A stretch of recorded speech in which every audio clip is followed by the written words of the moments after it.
Dans le film The Legend for Element, où il se met à l'abri avec des cactus et un stimulateur électrique, un bracelet magnétique, où il développe une force mentale après quand il sort, etc. Dès le début, avant qu'il n'arrive la catastrophe, où on annonce une météorite, comment on dit encore, un astéroïde qui s'écrase sur la Terre, ou à ce moment-là où on annonce ça, il arrive à sortir directement parce qu'il a une combinaison en aluminium. Pour faire beau dans le film, on la fera en moulant, avec des vêtements. Donc il arrive à sortir directement de sa cave, qu'il avait couvert d'aluminium sur les murs aussi. Avec son cactus, stimulateur électrique, fabrication de l'énergie gratuite à l'intérieur, pour lui permettre de s'en sortir, puisque ça alimentait ses congélateurs, tout ça dans la cave. Quand l'astéroïde s'écrase, tellement pressé, il sort, se rend compte qu'après, tout est dévasté, puis après plusieurs jours, il se réalise et voit tous les appareils qui commencent à purifier l'air, et se rend compte que c'est avec ces systèmes de purification d'air que les appareils militaires produisent la purification de l'air et enlèvent les radiations.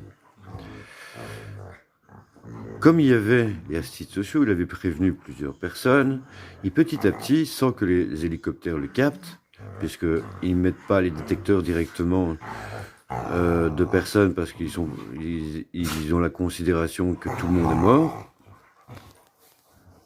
et qu'ils n'en voient pas la nécessité,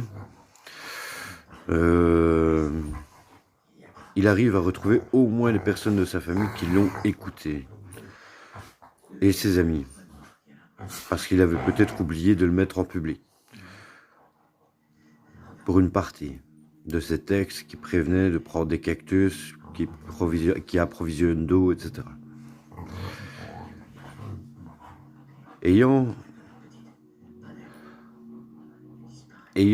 S'étant fait remarquer au départ, 20 ans au préalable, sur ses capacités à trouver des solutions techniques sur des nouvelles machines et autres, et son dossier sportif, qui était colossal, puisqu'on l'avait laissé rentrer en division 1 dans un sport comme le handball, par exemple, il l'avait cloné. Et se retrouve face à des soldats qui sont lui-même, et quand il développe sa force mentale grâce au bracelet magnétique et à l'électricité qu'il a dans son corps, il se rend compte que ses enfants, que ses clones ont cette capacité-là aussi. Et c'est là qu'est la suite du film, où quand il arrive à retourner les armes, etc., il y arrive moins facilement. Ils le reproduisent face aux hommes qui ont survécu de la Terre. Et il commence un combat où il essaye de les attraper un par un, en les faisant se faire poursuivre, et en espérant naturellement qu'ils n'aient pas tous la même vitesse pour la poursuite, pour les prendre un par un, en leur faisant face à la fin. Enfin, je ne sais pas trop comment imaginer les phases de combat dans ce truc-là. Je dis les idées parce que je veux pas les oublier, aussi, parce que j'ai des pertes de mémoire quand je pense à une idée. Et pour aujourd'hui, on répartissait les cendres de moment. J'aurais peut-être dû faire ça avant pour qu'elle ne vive pas dans un home à la fin, au moins avec son fils, enfin. Voilà.